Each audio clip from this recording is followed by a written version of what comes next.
Hello students, good morning to all of you. So आज हम लोग स्टार्ट करेंगे अपनी बिजनेस स्टडीज का एक बहुत ही ज्यादा इंपॉर्टेंट चैप्टर, जिसका नाम क्या है? Introduction to management. ये इसको हम लोग बोलेंगे nature and significance of management. बहुत ही इंपॉर्टेंट, बहुत ही वेटेज रखने वाला आप लोगों को ये चैप्टर है। Business studies class 12 chapter number first. तो सर क्या मतलब होता है मैनेजमेंट का? मैनेजमेंट का सिंपल सा मतलब है यार, किसी भी चीज को मैनेज करना। क्या मतलब है? किसी भी चीज को मैनेज करना। आप लोग अपनी रियल लाइफ के अंदर देखते होंगे ऐसे बहुत सारे एग्जांपल्स, जिनको हम लोग बोल देंगे क्या कि हर एक चीज के अंदर ना मैनेजमेंट जरूरी है। क्या जरूरी है? हर एक चीज के अंदर मैनेजमेंट जरूरी है। आप लोग पढ़ाई कर रहे हो, मैनेजमेंट जरूरी है। किसी ट्रिप प्लान कर रहे हो, मैनेजमेंट जरूरी है। किसी दोस्त की पार्टी में जा रहे हो, मैनेजमेंट जरूरी है। किसी की शादी है, मैनेजमेंट जरूरी है। मतलब हर एक इंपॉर्टेंट पार्ट या हर एक लाइफ के एस्पेक्ट के लिए क्या जरूरी है? मैनेजमेंट जरूरी है। लेकिन हम लोगों को जो मैनेजमेंट पढ़ना है ना, वो पढ़ना है अपने बिजनेस का मैनेजमेंट, कि किस तरीके से हम लोग अपने पूरे के पूरे बिजनेस को अच्छे ढंग से मैनेज कर पाते हैं। इस चैप्टर में हम लोगों को क्या पढ़ना है?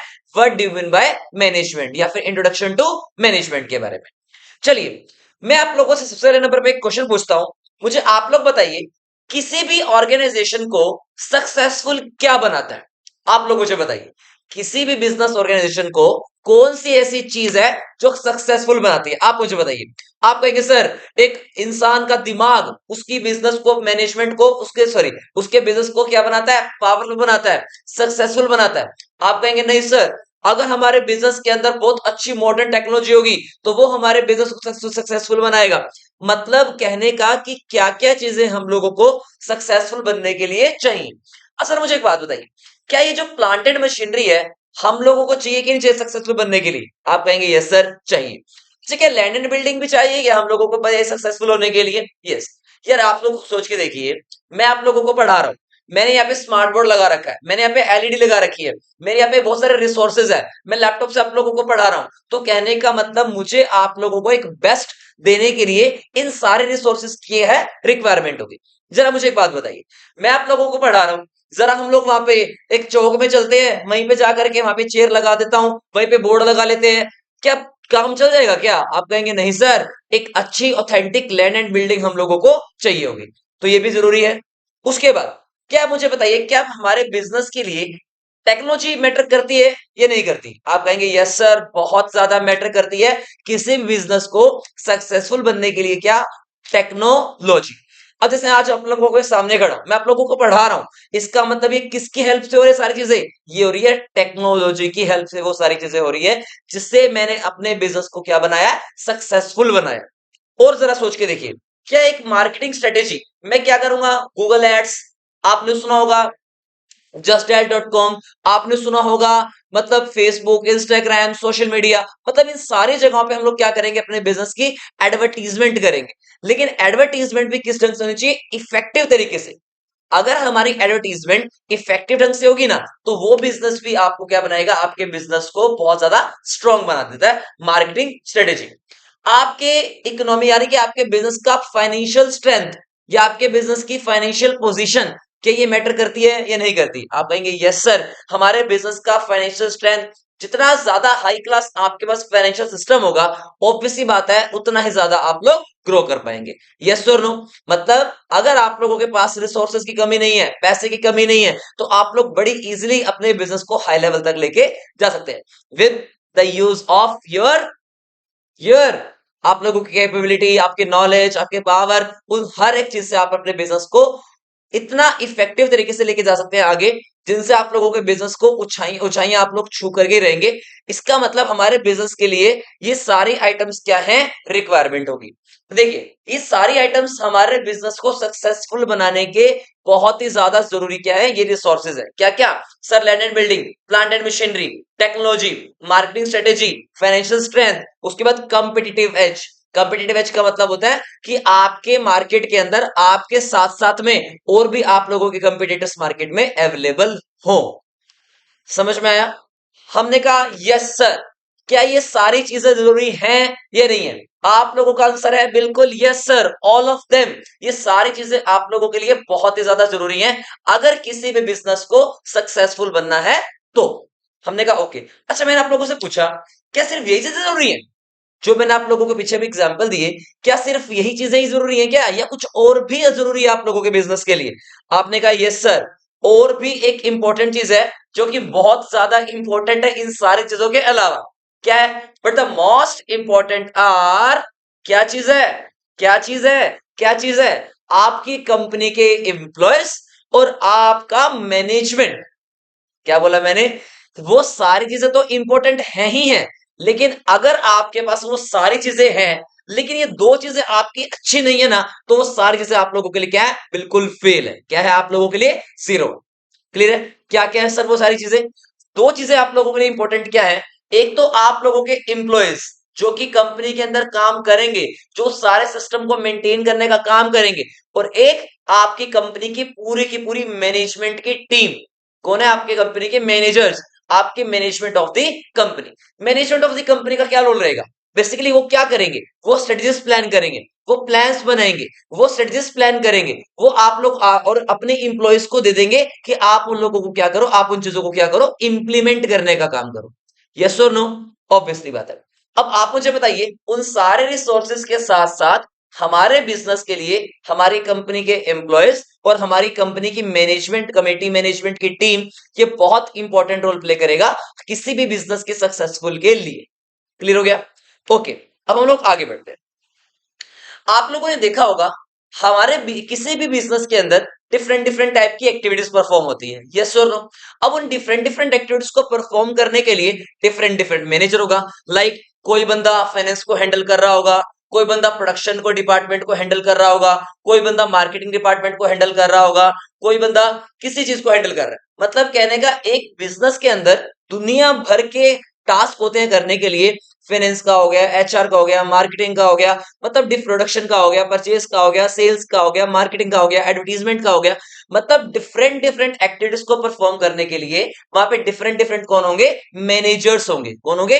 डिफरेंट डिफरेंट मैनेजर्स होंगे। अब जरा सोच के देखिए, मान लीजिए मैं कहूं कि सारे के सारे ना इंप्लॉयज अपनी मर्जी से काम करते चले जा रहे हैं, मतलब उनके ऊपर कोई भी मैनेजर नहीं है, तो सोच के देखो क्या काम इफेक्टिव ढंग से हो पाएगा? क्या नहीं। मतलब फाइनेंस वाला अपनी चलाएगा, प्रोडक्शन वाला अपने चलाएगा, मार्केटिंग वाला अपने चलाएगा, तो इससे दिक्कत पता है क्या आएगी? पूरा का पूरा जो बिजनेस का ऑर्गेनाइजेशन है ना आप लोगों का, वो ठप पड़ जाएगा। यस और नो? इसीलिए फाइनेंस को हैंडल करने के लिए क्या चाहिए? Finance manager. प्रोडक्शन डिपार्टमेंट को हैंडल करने के लिए कौन चाहिए? हमारा प्रोडक्शन मैनेजर। मार्केटिंग चीज को हैंडल करने के लिए क्या चाहिए? हमारे मार्केटिंग के मैनेजर। मतलब खाली इंप्लॉयज से बिजनेस नहीं चलता, खाली इंप्लॉयज से आप लोगों का सिस्टम नहीं काम करेगा। इंप्लॉयज को प्रॉपर ट्रेनिंग, प्रॉपर इफेक्टिव तरीके से मैनेजमेंट करने के लिए आपको एक दूसरी चीज चाहिए जिसका नाम क्या है? आपके कंपनी के मैनेजर्स। क्या होंगे? कंपनी के मैनेजर्स होंगे। हमने कहा यस सर, ये तो बहुत जरूरी चीज है। यस और नो? अब यहाँ पे बात आती है हमारे सामने एक्चुअल में कि क्या है भैया ये मैनेजमेंट, क्या करता है ये मैनेजमेंट। अब देखो मैनेजमेंट का अगर मैं आप लोगों को मीनिंग समझाऊं तो क्या मतलब है मैनेजमेंट? मैनेजमेंट मतलब क्या होगा? इंटीग्रेट। इंटीग्रेट का मतलब होता है इकट्ठा करना। मैनेजमेंट क्या करता है? इंटीग्रेट करता है the efforts of these individual to achieve a common goal. सोच के देखिए, मान लीजिए मेरा सेंटर है, मेरा केडर क्लासेस है। अब मैंने क्या कर रखा है यहाँ पे? एक टेस्ट चेकिंग के लिए एक अलग पर्सन रखा हुआ है, टेस्ट बनाने के लिए एक अलग पर्सन रखा हुआ है, रिसेप्शन पे एक अलग पर्सन रखा हुआ है, मैथ के लिए एक अलग स्टाफ रखा हुआ है, साइंस के लिए एक अलग स्टाफ रखा हुआ है, कॉमर्स के लिए मैं खुद पढ़ा रहा हूं। उसके बाद हर चीज के लिए, मार्केटिंग के लिए अलग स्टाफ है, एचआर के लिए अलग स्टाफ है, फाइनेंस के लिए अलग स्टाफ है। तो कहने का मतलब क्या है? हमारा जो कॉमन गोल है वो क्या है? हमारा कॉमन गोल क्या है? हमें पूरी की पूरी सिटी के अंदर नंबर वन पर आना है। अब नंबर वन पर आने के लिए हमें क्या करना पड़ेगा? जरा सोच के देखो। मान लीजिए मैं बेस्ट तरीके से आप लोगों को पढ़ा रहा हूं, मैं आप लोगों को बेस्ट तरीके से आप लोगों को पढ़ा रहा हूं, लेकिन जो मान लीजिए हमारी दूसरी टीम है ना, लाइक टेस्ट चेकिंग वाली टीम है, लाइक टेस्ट बनाने वाली टीम है, लाइक दूसरी मैथ की टीम है या साइंस की टीम है, वो अच्छा परफॉर्म नहीं कर रही। जरा सोच कर देखियो, क्या खाली एक अकेले इंडिविजुअल पर्सन से क्या कंपनी या आपका बिजनेस ग्रो कर जाएगा? क्या आप कहेंगे नहीं सर? तो मैनेजमेंट मतलब क्या? मैनेजमेंट का मतलब क्या होगा? वो सारे के सारे ग्रुप एफर्ट्स जो कि मिल करके एक कॉमन गोल को अचीव करने का काम करते हैं, उसे हम लोग क्या कहते हैं? मैनेजमेंट कहते हैं। तो इसलिए अब हम लोगों ने देखा कि मैनेजमेंट का एक्चुअल मीनिंग क्या बनेगा? It integrates the effort of these individual to achieve a common goal is known as management. तो आई थिंक आप लोगों को यहाँ पे पूरा का पूरा मैनेजमेंट का जो मतलब है ना वो तो क्लियर हो गया होगा। यस और नो? अब यहां से हम लोग आगे की तरफ बढ़ते हैं। अब अगर हम लोग बात करें इसके अंदर, बात को बड़े ध्यान से सुनना। हर एक कंपनी का जो मोटिव रहता है या हर एक बिजनेस ऑर्गेनाइजेशन का जो मोटिव रहता है, आप लोग जरा सोच के देखिए वो क्या रहता होगा। हर एक कंपनी का मोटिव, हर एक बिजनेस का जो मोटिव रहता है ना, वो बेसिकली क्या रहता है? प्रॉफिट कमाना, इंक्रीजिंग प्रॉफिट्स। क्या रहेगा? इंक्रीजिंग प्रॉफिट रहेगा। मार्केट लीडरशिप रहेगा, मार्केटिंग लीडरशिप रहेगा। नई नई चीजें मार्केट में, इनोवेटिव टेक्निक्स मार्केट में लेकर के आना हमारा मोटिव रहेगा। सेल्स को मैक्सिमाइज करना मोटिव रहेगा।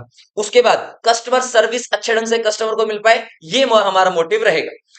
हर एक कंपनी का जो मेन थीम है या मेन मोटिव है ना, वो इन 5 चीजों के ऊपर बेस्ड है। Number 1 is market leadership, number 2 is increasing profits, number 3 is introduction of new products, number 4 is maximising sales, and number 5 is increase customer base या इंक्रीज कस्टमर सर्विसेज अच्छे तरीके से प्रोवाइड की जा सके। इसे हम लोग क्या बोलते हैं? कंपनी के इसके मेन एम, कंपनी का मेन मोटिव। तो अभी तक मैंने आप लोगों को पढ़ा दिया इंट्रोडक्शन टू मैनेजमेंट कि मतलब मैनेजमेंट का एक्चुअल मीनिंग होगा क्या। हर एक इंडिविजुअल पर्सन के ग्रुप एफर्ट्स को जब इंटीग्रेट कर दिया जाता है, इकट्ठा मिला दिया जाता है एक कॉमन गोल को अचीव करने के लिए, उसे हम लोग क्या कह देते हैं? बेसिकली मैनेजमेंट का नाम दिया जाता है। क्लियर है यहां तक की बातें? चलिए आगे बढ़ते हैं। अब अगर हम लोग बात करें, आपने सुनोगे बहुत सारे डिफरेंट डिफरेंट कंपनीज के अंदर डिफरेंट डिफरेंट मैनेजर्स होते हैं। यस और नो? अब हमारे ना कुछ मैनेजमेंट के अंदर हमारे जो मैनेजर बहुत टॉप क्लास फेमस मैनेजर्स जिसको हम लोग बोलेंगे कंपनी के, जिन्होंने मार्केट के अंदर अपना नाम बनाया है, अपनी नॉलेज, अपनी कैपेबिलिटी, अपनी हर एक चीज, मतलब अपनी जितनी भी उनके अंदर क्षमता है, उस क्षमता को, उस कैपेबिलिटी को, अपने कैलिबर को यूज करके उन्होंने मार्केट के अंदर अपनी इमेज बनाई है। ऐसे नाम आप लोगों को देखने को मिलेंगे। कौन कौन ऐसे नाम? जैसे कि आपने सुना होगा नारायण मूर्ति, इन्फोसिस के बेस्ट सीईओ चेयरमैन। उसके बाद इंदिरा नॉय, उसके बाद सुनील मित्तल, उसके बाद रतन टाटा। ये सारे के सारे जो है ना, ये कंपनी टॉप क्लास कंपनीज के मैनेजर, वो भी सक्सेसफुल मैनेजर रह चुके हैं। इसलिए हम लोग इनको क्या बोलते हैं? बादशाह कहते हैं। इंग्लिश में हम लोग क्या बोलते हैं? इनको मैनेजर्स, लीडर्स ये मानते हैं कंपनीज के। क्लियर है यहाँ तक की बातें? तो ये हमारे लिए सारे के सारे एग्जाम्पल्स है जिनके थ्रू हम लोगों को मोटिवेशन मिलता है कि हम लोग भी अपने बिजनेस को चार चांद लगा सकते हैं। तुमने सुना होगा, आपने सुना होगा यहाँ पे कि स्टार्टिंग के अंदर जो हमारी कंपनी है, एक रिलायंस कंपनी। बताइए रिलायंस कंपनी के मालिक का नाम कौन बताएगा? जल्दी बताइए, रिलायंस कंपनी के मालिक का नाम बताइए। आपने सुना होगा जो रिलायंस कंपनी का जो मालिक था हम लोगों का, वो बेसिकली पहले चाय बेचता था। सॉरी चाय नहीं, पेट्रोल, पेट्रोल वाले ही वहां पे जॉब करता था। लेकिन आज वो इतना बड़ा बादशाह, रिलायंस कंपनी का मालिक अंबानी साहब, टॉप क्लास। यस और नो? तो बेसिकली वो चीज क्या है? वो क्या है? एक सिस्टम को मैनेजमेंट के मैनेजमेंट कर करके उन्होंने अपने बिजनेस को आगे बढ़ाया। इसी को हम क्या कहते हैं? मैनेजमेंट कहते हैं। एम आई राइट? समझ में आया आप लोगों को? अच्छे ढंग से क्लियर हो गई सारी की सारी बातें यहाँ पे? ओके। अब हम लोग बात करते हैं अच्छे ढंग से कि मैनेजमेंट का मतलब होता क्या है।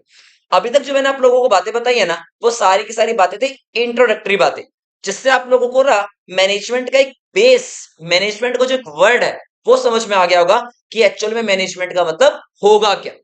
चलिए जी ध्यान से देखिए मेरी बात को और सुनने की समझने की कोशिश करो। क्या है ये मैनेजमेंट का मीनिंग? कह रहे it is defined as a process of getting things done with the aim of achieving goals effectively and efficiently। Sir क्या मतलब है? मैनेजमेंट का मतलब है एक ऐसे प्रोसेस जिसके अंदर हम लोग बेसिकली क्या करते हैं? काम करवाएंगे दूसरों से, खुद नहीं करेंगे। खुद मैनेजमेंट करेंगे, खुद संभालेंगे चीजों को, बट काम किससे करवाएंगे? दूसरों से। लेकिन हमारा जो गोल रहेगा वो क्या रहेगा? जल्दी वो क्या रहेगा? अपने गोल्स को अचीव करना, प्रॉफिट मैक्सिमाइज करना, सेल्स मैक्सिमाइज करना, कस्टमर का बेस बनाना, वो सारी चीजें हमारी मोटिव रहेंगी। लेकिन किस तरीके से करेंगे? इफेक्टिवली एंड एफिशिएंट वे में। इफेक्टिव एंड एफिशिएंट वे में हम लोग सारे के सारे काम करेंगे। उसी को हम लोग क्या बोलते हैं? बेसिकली अपना मैनेजमेंट कहते हैं। क्या बोलेंगे उसी को? मैनेजमेंट। तो क्या मतलब होगा मैनेजमेंट का यहाँ पे? It is defined as the process of getting things done with the aim of organise achieving goals effectively and efficiently. ये दो वर्ड्स बहुत इंपॉर्टेंट है यहाँ पे, इफेक्टिवली और एफिशिएंटली। अभी इसके बारे में हम लोग बात करेंगे आगे की तरफ कि क्या कहना चाहते हैं ये इफेक्टिवली और एफिशिएंटली में।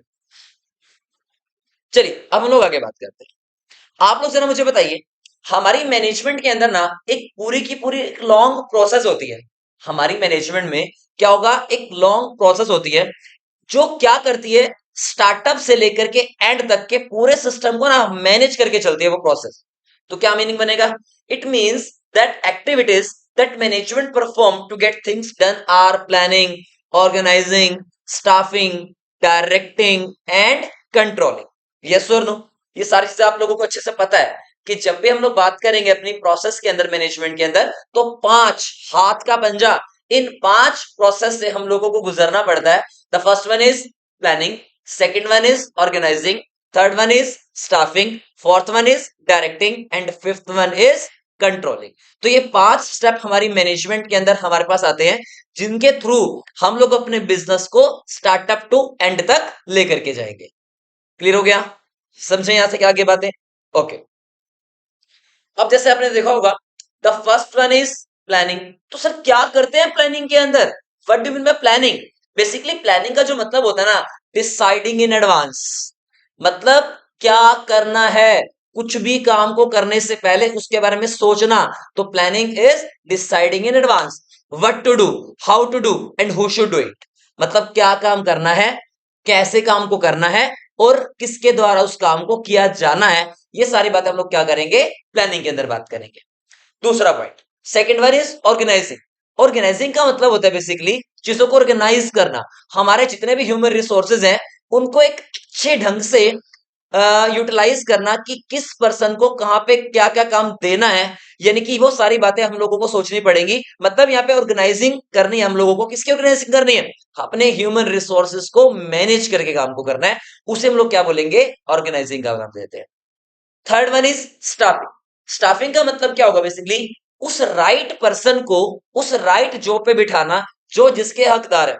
मान लीजिए मैं अकाउंट्स एक्सपर्ट हूं और मुझे काम दिया गया मार्केटिंग का। जरा सोच के देखिए, क्या राइट पर्सन को राइट जॉब मिली? आप कहेंगे नहीं सर। मतलब मैं जब अकाउंट्स फील्ड में एक्सपर्ट हूं और मुझे काम दिया जा रहा है मार्केटिंग का, तो ऑब्वियसली बात है ये चीज गलत है।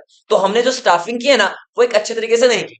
मान लीजिए एक सिंपल सा एग्जांपल देता हूं, एक रेस्टोरेंट का एग्जांपल देता हूं। मान लीजिए एक पर्सन है जो कि ना मसाला डोसा बनाने में एक्सपर्ट है, 100% एक्सपर्ट है।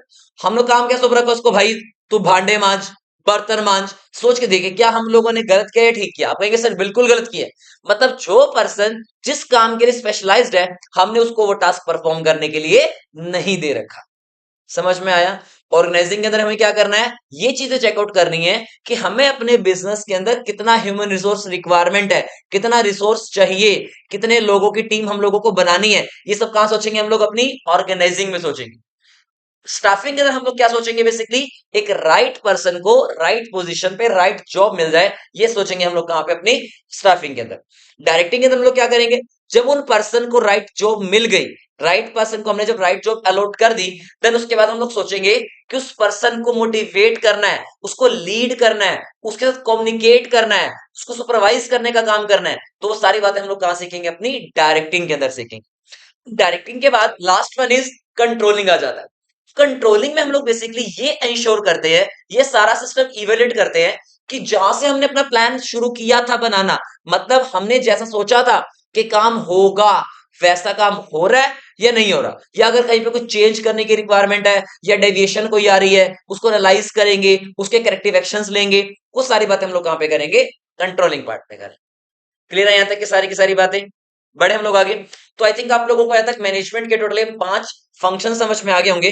First one is planning, second one is organising, third one is staffing, fourth one is directing and fifth one is control.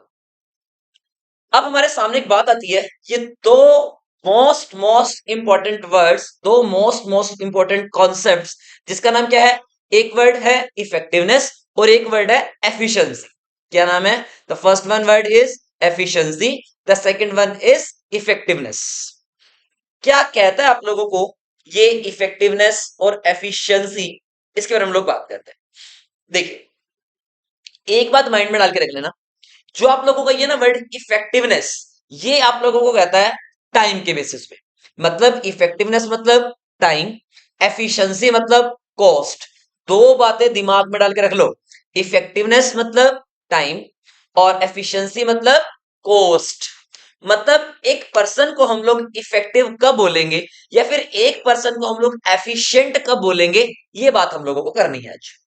चलो जी, अब आगे हम लोग बहुत सारी प्रॉब्लम्स को भी डिस्कस करेंगे, बहुत सारी बातें भी करेंगे, लेकिन पहले यहाँ पे हम लोग अच्छे से समझ लेते हैं कि एक्चुअल में इफेक्टिवनेस और एफिशिएंसी का डिफरेंस क्या है। सर ये बताइए, एक सिंपल सा एग्जांपल देता हूं। मैंने आप लोगों से एक बात कही है क्या, कि जहां पे भी वर्ड आ जाए इफेक्टिवनेस, वहां पे मैं किसकी बात करूंगा, टाइम की।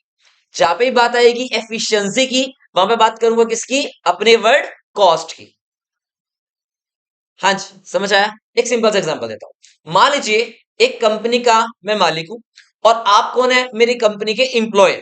मैंने ना आपको एक टास्क दिया करने के लिए, आपको ना 100 क्वांटिटी ऑफ चेयर्स आपको बनानी है, प्रोड्यूस करनी है, बनानी है अपने। कितनी क्वांटिटी, 100 पीसेस बनाने हैं आप लोगों को चेयर्स के, और with in 30 days.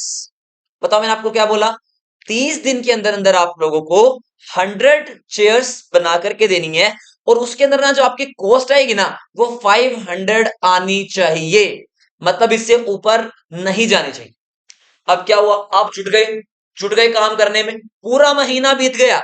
After 1 month जब आप मेरे पास लेकर के आए, बताइए मैंने आपको लोगों को क्या टारगेट दिया था।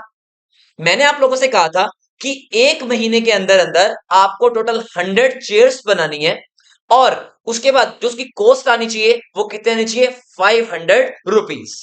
अब आप मेरे पास रिपोर्ट लेकर के आ गए, सर ये है मेरा रिजल्ट। मैंने चेकआउट किया आपके रिपोर्ट को, मैंने क्या देखा वहां पे, कॉस्ट आ रखी है 520 रुपए। सोच के देखो, कॉस्ट आ रही है कितनी, 520। लेकिन मैंने आपको जो टाइम पीरियड दिया था 30 दिन का, आपने क्या किया, 28 दिन के अंदर काम करके मेरे को दे दिया। लो सर, 100 चेयर्स बन के रेडी हो गई हैं। अब बताइए मैं आपको क्या बोलूं, इफेक्टिव बोलूं, एफिशिएंट बोलूं, मतलब आप क्या हो क्या नहीं हो, मैं कैसे पता लगाऊं। मैंने अभी आप लोगों को एक बात कही थी, जहां पे भी वर्ड आएगा इफेक्टिवनेस, वहां पे बात किसकी होगी, टाइम की। जहां पे भी बात आएगी किसकी, एफिशिएंसी की, वहां पे किसकी बात होगी, कॉस्ट की। अब आप मुझे बताओ, क्या आपने मुझे टाइम पे टास्क पूरा करके दिया है या नहीं दिया है। आपने कहा यस सर, 30 दिन बोले थे, 28 दिन में मैंने काम करके दे दिया आपको। इसका मतलब पता है क्या है, मैं क्या कहूंगा आपको, कि आप पता है क्या है, आप क्या है, इफेक्टिव है। आप क्या है, इफेक्टिव है। लेकिन मैंने आपको क्या कहा था कि कॉस्ट कितनी आनी चाहिए, 500, बट कॉस्ट आई कितनी, 520 रुपीज। इसका मतलब आप एफिशिएंट नहीं है। आप इफेक्टिव तो हैं, बट आप एफिशिएंट नहीं है। तो ये कॉन्सेप्ट हम लोगों का कहता है क्या, एफिशिएंसी एंड इफेक्टिवनेस। पढ़ लेते हैं क्या कहता है कॉन्सेप्ट। ये कहता है effectiveness is concerned with doing the right task and achieving goal. मतलब जो टास्क आपको अलॉट हुआ है, उस टास्क को कंप्लीट करना क्या कहलाता है आप लोगों का, इफेक्टिवनेस। मतलब ये सिंपल सा कॉन्सेप्ट क्या कहता है, डूइंग द राइट थिंग्स, इसकी थीम है। इफेक्टिवनेस की जो थीम है बेटा, वो क्या होगी, डूइंग द राइट थिंग्स। अगर मैं बात करूं एफिशिएंसी की, it means doing the task correctly and with the minimum cost, material, equipment and persons required। इसकी थीम क्या बनेगी, डूइंग थिंग्स राइटली। पहले नाम क्या है, डूइंग द राइट थिंग्स। दूसरे नंबर पे क्या आएगा, doing things rightly is known as efficiency. और मैंने आप लोगों को याद रखने के लिए एक बात सिंपल सी बता दी है, क्या, टाइम एंड कॉस्ट। इफेक्टिवनेस मतलब टाइम, एफिशिएंसी मतलब कॉस्ट। अब जरा पढ़िए फटाफट से इफेक्टिवनेस का meaning. Effectiveness means finishing the given task. Efficiency in sorry effectiveness in management is concerned with doing the right task, completing activities and achieving goals. In other words, it is concerned with the end results. Clear हो गया यहां तक की बात। तो effectiveness word आते ही simple सी बात दिमाग में डाल के चलनी है, काम हम लोगों को किससे करना है, बेसिकली अपने टाइम से काम करना है। किससे काम करना है, टाइम पे। Next one is efficiency. What do by efficiency, अभी मैंने आप लोगों को बताया था, efficiency means doing the task correctly and with the minimum cost. If by using less input resources like money, material, equipment, and persons, more benefits are derived, that means output, the efficiency has been increased. efficiency is also increased when for the same benefit or output with fewer resources are used and less costs are incurred. मतलब हम लोग कैसे कह सकते हैं एक person को कि वो बंदा एफिशिएंट है, अगर वो पर्सन कम रिसोर्सेज के अंदर भी हमारे को बेस्ट रिजल्ट ला के दे दे या बेस्ट आउटपुट निकाल कर दे दे, उस पर्सन को मैं क्या कहूंगा? एफिशिएंट कहूंगा। क्या कहूंगा? एफिशिएंट। और तुम्हें पता है एक बात तुम्हें बताता हूं मैं बेस्ट, हमारे घर में हमारी मम्मी ना बेस्ट एफिशिएंट रिसोर्स। कैसे? उन्हें पता है कि मान लीजिए अगर घर पे 4 बंदे हैं और उनको काम जैसे तैसे मर्जी, मतलब हमारे पास रिसोर्सेज तो लिमिटेड ही होते हैं, अब 4 रिसोर्सेज के बदले में 10 बंदों को खाना कैसे खिलाना है वो हमारी माता श्री को, वो हमारी मदर को बहुत अच्छे तरीके से आता है। तो इसका मतलब हमारी मदर से बेस्ट एफिशिएंट पर्सन कोई हो ही नहीं सकता। बात समझ में आ गई? तो सेम यहां पर हमारी कंपनीज में होता है। एफिशिएंसी मतलब कम टाइम, सॉरी कम कॉस्ट पे आपको काम करके देना है, that is known as efficiency. तो आई थिंक आप लोगों को ये एफिशिएंसी और इफेक्टिवनेस दोनों में डिफरेंस अच्छे से क्लियर हो गया होगा।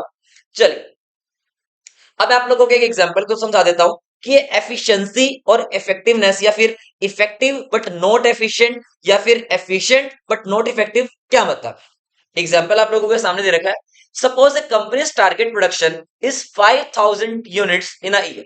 भाई कंपनी का जो टारगेट है ना वो क्या है? भाई एक साल के अंदर अंदर आपको 5000 यूनिट्स को प्रोड्यूस करना है। To achieve this target, the manager has to operate on double shift due to power failure most of the time. The manager is able to produce 5000 units, but at a higher production cost. Higher production cost मतलब जहां पर cost आनी चाहिए थी कितनी? मान लीजिए 5 lakh rupees, वहां पे कॉस्ट आ गई कितनी? 7 लाख रुपीज। मतलब एक साल के अंदर अंदर उस बंदे ने क्या किया? 5000 यूनिट तो बना के दे दी, लेकिन मैंने आपसे क्या कहा था? कॉस्ट, कॉस्ट और कॉस्ट, बट प्रोडक्शन कॉस्ट क्या हो गई आप लोगों की? बहुत ज्यादा हाई। अब सोच के देखो जरा, अभी मैंने आप लोगों से ऊपर एक बात कही थी लास्ट स्लाइड के अंदर, इफेक्टिवनेस वर्ड जहां भी आ जाए किसकी बात होगी? टाइम की। एफिशिएंसी वर्ड जहां भी आ जाए किसकी बात होगी? कॉस्ट की। तो यहाँ पे क्या हुआ है? टाइम पे काम पूरा हो गया, लेकिन जो हमारी कॉस्ट है वो बहुत ज्यादा हो गई। इसलिए मैं इस क्वेश्चन में क्या बोलूंगा कि वो जो मैनेजर है ना वो क्या है? इफेक्टिव तो है बट एफिशिएंट नहीं है। बात समझ में आएगा? क्योंकि कॉस्ट बहुत ज्यादा इनकर्ड होगी। क्लियर हो गया यहां तक की बातें? ओके, अब आगे बढ़ते हैं। अब किसकी बात कर रहे हैं? Effect efficient but not effective. ये बहुत आसान है, इसको आप लोग पढ़ोगे बहुत इजीली समझ में आ जाएगा। यहाँ पे क्या होगा? कॉस्ट तो उतनी रहेगी लेकिन टाइम आप लोग ज्यादा लगा दोगे। टाइम पे काम मतलब गलत करोगे काम, ये टाइम पे काम भी पूरा होगा लेकिन कॉस्ट उतनी रहेगी जितना आपने बोला गया था। क्लियर हो गया? तो इसको आप लोग क्या बोलोगे? Efficient but not effective. Clear है? तो आई थिंक आप लोगों को सारे डिफरेंसेस समझ में आ गए होंगे। चलो हम लोग एक केस स्टडी की हेल्प से देखते हैं कि क्या कहना चाहता है आप लोगों को ये एफिशिएंट इफेक्टिव, एफिशिएंट इफेक्टिव क्या होगा क्या नहीं होगा, यहां बात करते हैं। अब जैसे आप लोगों ने देखा होगा यहाँ पे कन्वर्सेशन चल रही होगी एक मैनेजर और एक एम्प्लॉय के बीच। उसने बोला, मैनेजर ने अपने एम्प्लॉय को कि your this month the sales target is ₹200 crore. भाई आपको इस साल ना 2 करोड़ की सेल करके देनी पड़ेगी कंपनी को। अब उसने कहा ओके बॉस, मैं 100% कोशिश करूंगी कि 2 करोड़ की सेल में निकाल करके दिखाऊं। इंप्लॉयर ने क्या बोला अपने इंप्लॉय से कि इस साल तेरे को, इस महीने तेरे को टारगेट है तेरा कि 2 करोड़ की तेरे को सेल करनी है। और इसने भी क्या कहा एम्प्लॉय ने? ठीक है बॉस, मैं अपना टास्क पूरा का पूरा प्रॉपर तरीके से करूंगी। अब क्या हुआ भैया? इसने इतने एफर्ट्स, इतने एफर्ट्स, इतने एफर्ट्स, इतने एफर्ट्स लगा दिए, मतलब जितने दिमाग, जितनी नॉलेज, जितनी रिसोर्सेज इसके पास अवेलेबल थे, इसने पूरा का पूरा दिमाग अपना लगा दिया। लेकिन लेकिन 2 करोड़ का जो टारगेट था ना वो फुलफिल हो गया। लेकिन बताओ जरा, एम्प्लॉयर ने कितने डेज में बोला था करने के लिए? 30 डेज, 30 डेज। लेकिन great, I have made the sales but in 35 days. सोच के देखिए, टारगेट मिला था 30 दिन का, बट काम कितने दिन में खत्म किया? 35 डेज में खत्म किया। अब आप जरा सोच करके देखिए, यहाँ पे किसकी बात हो रही है? कॉस्ट की बात हो रही है या टाइम की बात हो रही है? आप कहेंगे सर एग्जैक्टली टाइम की बात हो रही है, 30 डेज बोले थे, 35 डेज में काम खत्म किया। तो जहां पे भी टाइम की बात होगी, जहां पे भी टाइम की बात होगी, वहां पे बात किसकी होगी? इफेक्टिवनेस की। मतलब ये एफिशिएंट तो है लेकिन इफेक्टिव नहीं है। जरा देखिए हमारा आंसर। हे मोना, अब आंसर आ गया। You are effective but not efficient. हमारी जो ये मोना जी हैं, जो हमारे एम्प्लॉय है, वो क्या है, इफेक्टिव तो है लेकिन वो एफिशिएंट नहीं है। तो आई थिंक आप लोगों को इस केस स्टडी की हेल्प से ये सारी बातें डिटेल में समझ में आ गई होंगी। चलिए हम लोग अब आगे बढ़ते हैं। अब हम लोग देखते हैं difference between efficient, effectiveness and efficiency में क्या डिफरेंस होता है। Number one is emphasize. Meaning में क्या बोला आप लोगों को, पहले पढ़ा चुका हूं, doing things rightly. Second one is direction. Basically जब हम लोग बात करते हैं अपनी इफेक्टिवनेस की ना, तो हमारी जो डायरेक्शंस होती हैं वो होती है गोल अचीवमेंट। हमें अपने टास्क को फिनिश करना है, हमें अपने टास्क को खत्म करना है। लेकिन एफिशिएंट मतलब इनपुट आउटपुट रिलेटेड, मतलब आपने टाइम पे कॉस्ट अपनी कम से कम आनी चाहिए, या कम रिसोर्सेज में आप लोगों को थोड़ा सामान बनाना है, वेस्टेज कम से कम करनी है। देन यहाँ पे बात किसकी करूंगा, एफिशिएंट की बात करूंगा। Third one is focus. अगर मैं बात करूं आप लोगों से इफेक्टिवनेस की या फिर एफिशिएंसी की, तो फोकस किस पे रहेगा आप लोगों का यहाँ पे, doing the work correctly and doing the work with minimum cost. तो सिंपल सी बात है, टाइम और कॉस्ट, सिंपल लॉजिक है। इफेक्टिवनेस मतलब टाइम, एफिशिएंट मतलब कॉस्ट। चलिए एक केस स्टडी आप लोगों के सामने मैं और लेकर के आ गया हूं। अब जरा इसको पढ़िए, देन हम लोग इसका सॉल्यूशन देखते हैं। बताइए मुझे कि पर्सन इफेक्टिव है, एफिशिएंट नहीं है, या फिर एफिशिएंट है, इफेक्टिव नहीं है। देखिए ध्यान से, कह रहे Hero limited target is to produce 10,000 shirts per month at a cost of 150 rupees per shirt. भाई एक कंपनी को टारगेट मिला कि 10,000 शर्ट्स आपको पर मंथ बनानी है, और कॉस्ट कितनी रहनी चाहिए, 150 rupees per shirt. The production manager could achieve this target at a cost of 160 per shirt. Do you think the production manager is effective? Give one reason in support of your answer. पहले तो मुझे आप लोग बताइए कि ये person effective है या नहीं है। याद करो मैंने बताया था आप लोगों को इफेक्टिवनेस के अंदर, सर इफेक्टिवनेस के अंदर बात होगी किसकी, किसकी बात होगी, इफेक्टिवनेस मतलब टाइम, एफिशिएंसी मतलब कॉस्ट। अब आप मुझे बताइए, आप कहेंगे यस सर ये पर्सन इफेक्टिव तो है लेकिन एफिशिएंट नहीं है, मतलब इसने अपना जो टास्क इसको मिला था वो इसने प्रॉपर तरीके से टाइम पीरियड पे खत्म कर दिया, लेकिन जो कॉस्ट थी वो 150 से कितनी आई, 160 रुपीज पर शर्ट। तो अब क्या आंसर लिखेंगे, sir yes he is an effective manager as he has achieve this target. और क्या बोलेंगे हम लोग, अब टारगेट उसने अचीव कर लिया था, लेकिन प्रॉब्लम क्या फेस करनी पड़ी, उसने कॉस्ट ज्यादा लेकर के आए थे। तो यहां पे आकर के हमारा खत्म होता है कंप्लीटली, क्या मतलब, एक फर्स्ट टॉपिक एफिशिएंसी और इफेक्टिवनेस के बीच का कंप्लीटली डिफरेंस यहां पे आके हमारा खत्म हो जाता है। अब सेकंड जो पार्ट है हमारे पास, वो हमारे सामने आता है क्या, कि लेवल्स ऑफ मैनेजमेंट। ध्यान से सुनिए मेरी बात, हर एक बिजनेस मैनेजमेंट के अंदर कुछ लेवल्स होते हैं, कुछ हायरार्की होती है, जिसके अंदर आप लोगों के सुपीरियर सुबॉर्डिनेट का रिलेशनशिप स्टैब्लिश कराने का हम लोग काम करते हैं। लाइक सुपीरियर मतलब आपका एम्प्लॉयर, सुपर आप लोगों जो सुबॉर्डिनेट है वो क्या, आप लोगों के एम्प्लॉयज है। क्या कह रहा है, कह रहा है every individual in the hierarchy is responsible for the successful completion of a particular task. मतलब एक पूरी की पूरी बिजनेस फर्म में, पूरी की पूरी कंपनी में जितने भी रहने वाले लोग हैं ना, वो सारे के सारे लोग क्या हैं, रिस्पॉन्सिबल होंगे किसके लिए, बिजनेस के सक्सेसफुल के लिए। अब सर क्या है वो लोग, अच्छा एक बात और आप लोगों को बता देता हूं, एक कॉन्सेप्ट आएगा आप लोगों के सामने, अथॉरिटी रिस्पॉन्सिबिलिटी रिलेशनशिप। ये बहुत ही ज्यादा इंपॉर्टेंट कॉन्सेप्ट है, ये मैं आप लोगों को आगे पढ़ाने वाला हूं, अथॉरिटी रिस्पॉन्सिबिलिटी रिलेशनशिप। अब पहले हम लोग समझ लेते हैं कि किसी भी बिजनेस के फर्म के अंदर या किसी भी कंपनी के अंदर कितने कितने different different levels of management available होंगे। चलिए जी, देखिए किसी भी कंपनी में टोटल तीन टाइप के लेवल होते हैं, तीन लेवल होते हैं। The first one is top level management, second one is middle level management, and last one is operational management, या फिर इसको हम लोग लोअर लेवल मैनेजमेंट का नाम भी दे देते हैं।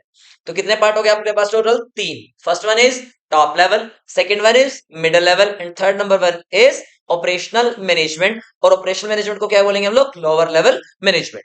अब इस लोअर लेवल मैनेजमेंट टोटल दो लोग आते हैं, एक कौन आएंगे आपके ऑपरेशन वाले, और एक कौन आएंगे आप लोगों के सुपरवाइजरी लेवल। क्या आएगा, सुपरवाइजरी लेवल भी इसका पार्ट है, आपके ऑपरेशनल मैनेजमेंट का ही पार्ट बनेगा। अब एक एक करके सारी बातें समझने की कोशिश करते हैं कि क्या मतलब होगा सर टॉप लेवल का, क्या होता है मिडिल लेवल, क्या होता है लोअर लेवल, क्या क्या इनके फंक्शंस होंगे, वो सारी बातें हम लोग बात करेंगे। चलिए देखिए ध्यान से। The first one is top level management. अभी टॉप लेवल मैनेजमेंट में कौन कौन आएगा इसकी हम लोग बात करेंगे। नंबर वन पे बच्चों को बहुत कंफ्यूजन होती है कि टॉप लेवल मैनेजमेंट में उनके दिमाग में ना तीन बातें घुसी होती हैं, sir board of director, CEO और मैनेजिंग डायरेक्टर, ये तीन लोग। लेकिन कई बार क्या होता है वो जो नाम होता है ना वो अलग आ जाता है, बच्चा कंफ्यूज। तो आप लोगों का एक वर्ड होता है जिसका नाम होता है प्रेसिडेंट। तो president is a part of top level management. Chairman is a part of top level management.